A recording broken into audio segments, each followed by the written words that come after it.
तो Pokemon challenging challenge के episode 4 में आप लोगों ने देखा कि एश और एलन मिलते हैं। उसके बाद एलन और एश बैटल करते हैं, जहाँ पे एश अपना चार्जर का यूज करते हैं और एलन भी अपने मेगा चार्जर एक्स का यूज करते हैं।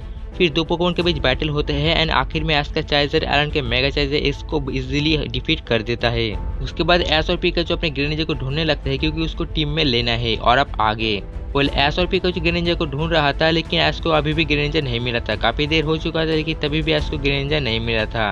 और उसके बाद फिर रात हो जाते हैं, लेकिन अभी भी एश और पिकाचू को ग्रेनिंजा नहीं मिला था। लेकिन तभी पिकाचू को कुछ महसूस होता है और फिर एश पिकाचू को बोलते हैं क्या बात है पिकाचू। और तभी वहाँ से पीछे से डार्करूट एश और पिकाचू के ऊपर हमला करने वाले होते हैं। और तभी एंट्री होते हैं अपने ग्रेनिंजा का, जो कि डार्करूट को काट देता है, जिससे डार्करूट खत्म हो जाते हैं एंड ग्रेनिंजा एश और पिकाचू को बचा लेता है। और फिर एश बोलते हैं ग्रेनिंजा मैं तुम्हें टीम में लेने के लिए कालो सीजन में आया हूँ। तुमसे काफी दिनों के बाद मिलने में बहुत ज्यादा खुशी हो रहा है। क्या तुम जानते हो कि मैं पोकेमॉन मास्टर लीग चैंपियनशिप यानी कि वायलेंट रीजन की जो मास्टर लीग चैंपियनशिप है उसमें मैं पार्टिसिपेट करने वाला हूँ, जिसके लिए तुम्हें मेरी जरूरत पड़ेगी।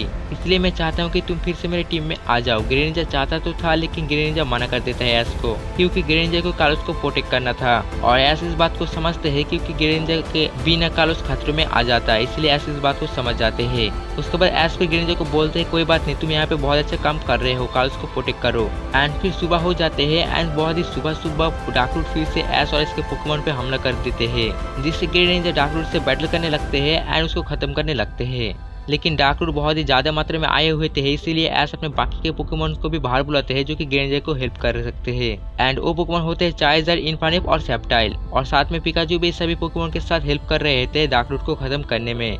एश और इसके सारे पोकेमॉन मिलकर डार्करूट से बैटल कर रहे थे, लेकिन काफी टाइम लग रहा था क्योंकि सभी डार्करूट बहुत ही स्ट्रॉन्ग एंड काफी ज्यादा था। लेकिन एकदम आखिर में एश के सभी पोकेमॉन कामयाब हो जाते हैं, यानी कि सभी डार्करूट को खत्म कर देता है।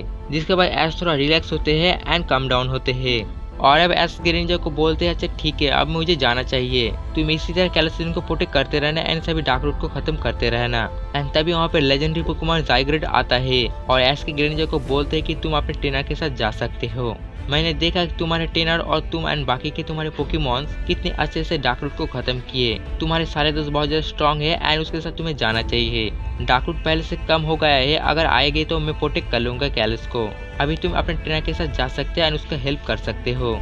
जिससे ग्रेनिंजा बहुत ज्यादा खुश हो जाते हैं एंड इसके साथ जाने को राजी हो जाते हैं। और ज़ाइग्रेट ये भी बताते थे कि अगर जरूरत पड़ेगी तो मैं तुम्हें फिर से बुला लूंगा, लेकिन अभी के लिए तुम जा सकते हो, मैं कैलोसिन को प्रोटेक्ट कर लूंगा। और फिर एश अपने ग्रेनिंजा को पोकेमॉन में वापस बुलाते हैं एंड सभी पोकेमॉन को वापस बुलाते हैं। और अब एश कैलोसिन को छोड़कर अब कैंटोरिजिंग में वापस जा रहे होते हैं। तभी एश बोलते हैं कि मेरी टीम में अब 5 पोकेमॉन हो चुके हैं एंड अब आखिरी पोकेमॉन की बारी है एंड वो पोकेमॉन है। यहीं पे एपिसोड खत्म हो जाते हैं और ये बोल के एपिसोड यहीं पे खत्म हो जाते हैं।